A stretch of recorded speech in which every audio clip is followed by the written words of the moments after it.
When working with multiple response items, people tend to do it one by one and then move it into the Microsoft Word, which is very tiring. Actually, SPSS provides a multiple response analysis feature that you can use to simplify the process for multiple response items. Keep watching this video until the end. Imagine you have an item in your questionnaire that allows your respondent to choose more than one option. And the question is, how to analyze this kind of response? The answer is, you can use multiple response analysis, and you can do this in SPSS. Multiple response analysis is a statistical technique that we use to analyze survey questions where respondents can select more than one answer. This analysis provides deeper insights into the data by allowing researchers to see patterns and relationships in the way respondents select multiple options. It can show how frequently certain combinations of responses occur and highlight popular or uncommon combinations. Let's see these two frequency analyses. At the left side of the screen, you see this is the frequency table that is generated using the frequency analysis.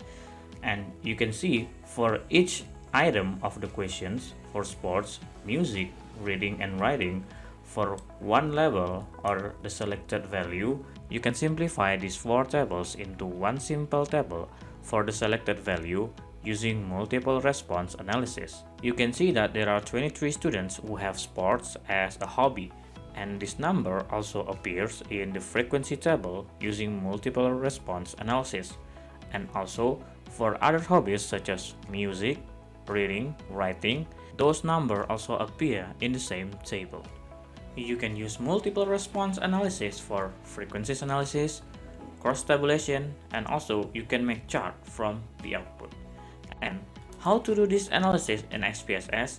Let me explain one by one with the exercise. In this worksheet, I have the list of the responses about a hobby preferences question, and the respondent can select more than one options as the answer. You see the first respondent have sports, music and writing as the hobby. And at the variable view, we already defined that 0 for no and 1 for yes. The first thing that we must do before conducting the multiple response analysis is defining the variables. To define the variable sets, go to Analyze, Multiple Response, and then we will select the defined variable sets. You see that the frequencies and also crosstabs are inactive, but after defining the variable sets, these two features will active automatically. Let's select define variable sets. A dialog box will appear on your screens, and a set definition field. This is where we will define the variables for the multiple response. Let's select the sports, music, reading and writing, and move it into the variables insert box. This is the variable that will be analyzed as the multiple response sets. Let's see at the variables are coded as we have dichotomies and also categories. Dichotomies mean we only have two values in our variables insert that will be analyzed in multiple response, and let's type the counted value that will be counted for the further analysis.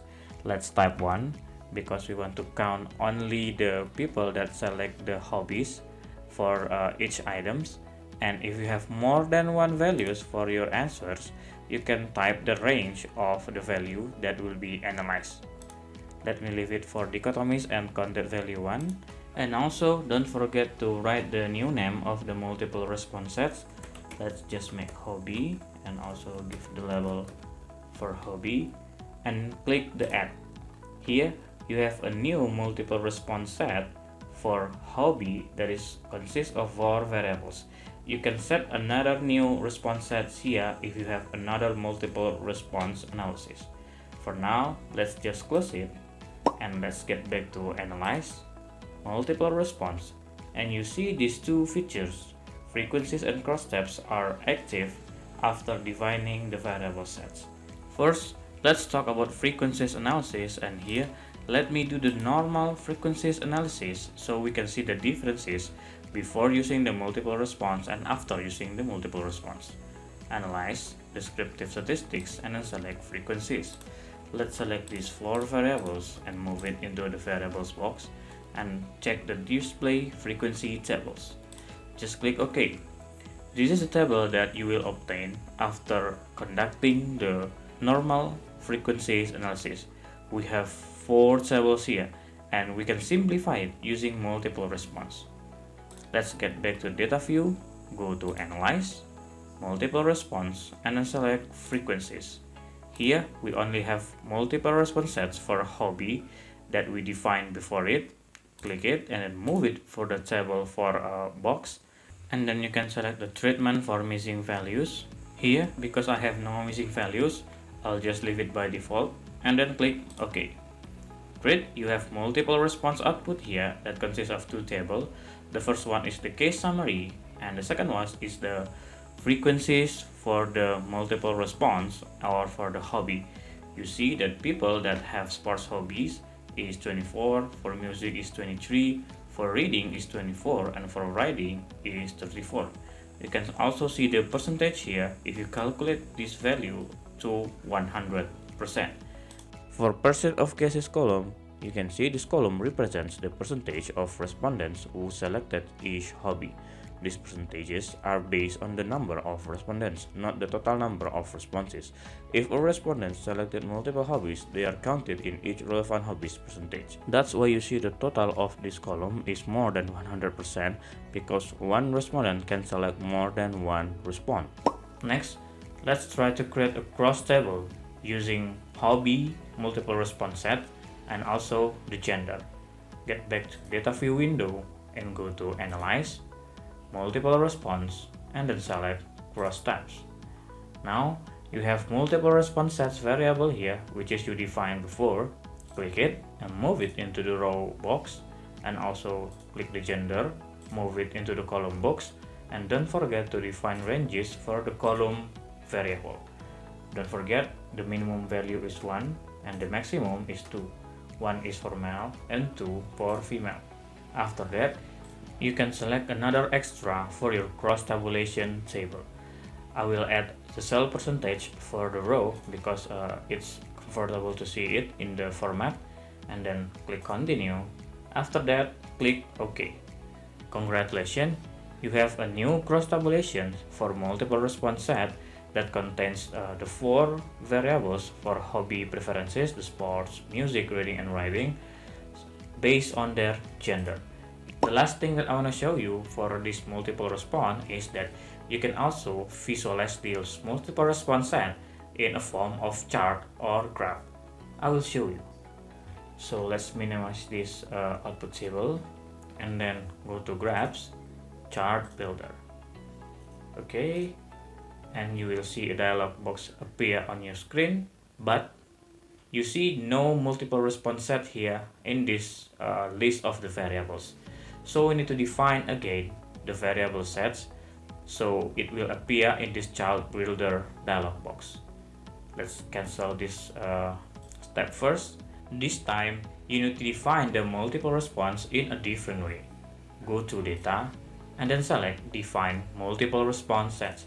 It's a similar feature like multiple response set before, and let's select the variable here, move it to the variables insert box. For the variable coding, select dichotomies and the content value is 1, and then for the name, let's just make it the same name, hobby. The label is also hobby, and don't forget to click add. So we have the multi response sets here for the variable, and then click OK. Now let's get back to the data view window, go to graphs, chart builder. Now you have your multiple response set variable here and you can visualize it according to your needs. I'll just make it a simple bar graph. I'll move it the simple bar to the preview display, and for the hobby here I just move it into the axis line, and the style is bar, there's also the count. Okay, I'll just make it simple. You can also modify it, then click OK. Great, you are successfully visualized your multiple response sets in a simple bar graph. You can also modify this bar graph according to your needs, such as adding the title, the X, the label, and so on. That's it. The three things that you can do with multiple response, and you can also do more if you learn in deep. I'll just make it simple in this tutorial. See you in the next video.